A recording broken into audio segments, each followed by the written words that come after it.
A gente sabe que a conduta de um policial militar segue regras bem estritas, né? Mas que regras são essas? Hoje a gente vai mergulhar fundo no documento que é basicamente a espinha dorsal da Polícia Militar de Pernambuco.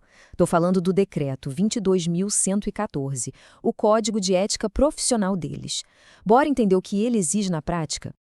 Então, para começar, a pergunta que fica é: o que de fato guia as ações e decisões de um policial militar no seu dia a dia? Sabe, não é só sobre intuição ou calor do momento. A gente está falando dos princípios oficiais, aquilo que está no papel e que define o papel e a responsabilidade de cada um. E olha que interessante, a resposta para essa pergunta começa na base de tudo. O código, ele não abre com uma lista de não pode isso, não pode aquilo. Pelo contrário, ele começa com 4 pilares que são a base da consciência profissional de um militar. São eles: a honra, o sentimento do dever, o pundonor e o decoro. Vamos dar uma olhada em cada um. O primeiro deles é a honra militar. O código diz que é uma qualidade íntima. E o que isso quer dizer? Pensa nisso como uma espécie de bússola moral interna, sabe? Não é algo para mostrar para os outros. É aquilo que guia o policial a fazer o certo, mesmo que ninguém esteja vendo.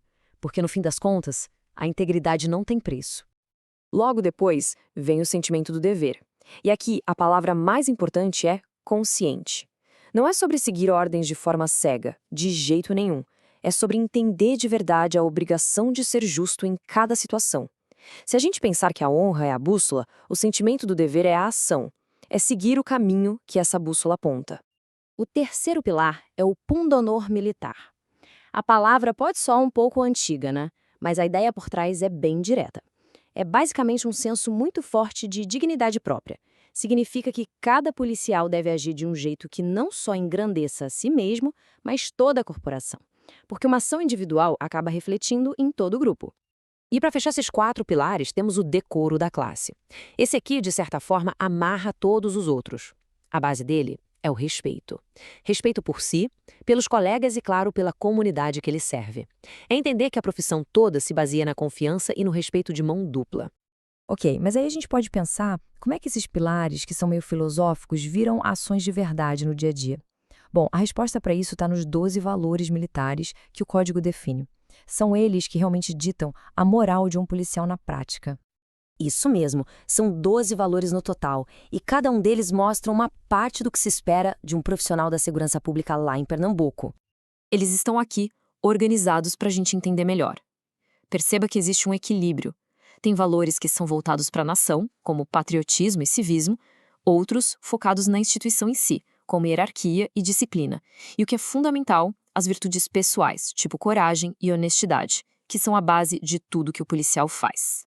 Beleza, já vimos os pilares e os valores. Agora, vamos um pouco mais fundo? Com esses valores definidos, o código transforma eles em ações práticas. Ele lista, olha só, 37 deveres éticos específicos.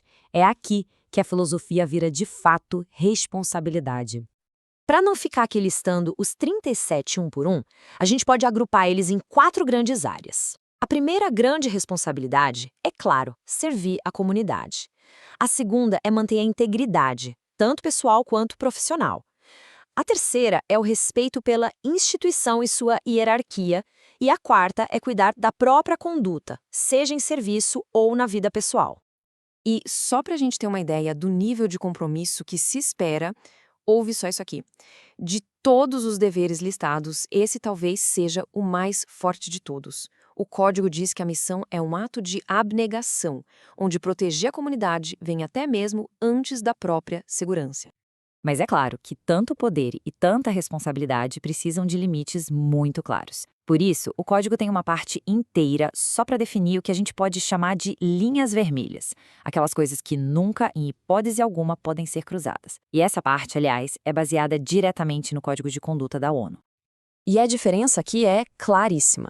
De um lado, o uso da força é permitido, mas com regras muito rígidas, só quando for estritamente necessário e só na medida certa. Do outro lado, a proibição de qualquer ato de tortura ou tratamento cruel é absoluta, total. O código deixa bem claro que nem ordens superiores nem situações excepcionais servem de desculpa para isso. E depois de tudo isso, a gente chega no grande objetivo, no porquê de tudo isso existir. todos esses valores, todos os deveres e todas as proibições, tudo isso aponta para uma única direção: a promoção da cidadania plena. E o que o documento quer dizer com cidadania?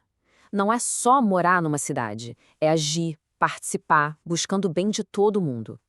Olhando por esse lado, o papel do policial vai além de só manter a ordem. Ele se torna um garantidor, alguém que cria as condições para que essa cidadania possa acontecer de forma segura. E tudo isso nos leva a uma reflexão final, né? Porque um documento, por melhor que seja, é só um dia no papel. O que importa mesmo é o que acontece no dia a dia. Então a grande questão que fica é como é que se transforma todas essas palavras do código em ações reais, ações que de fato ajudem a construir uma sociedade mais justa para todo mundo.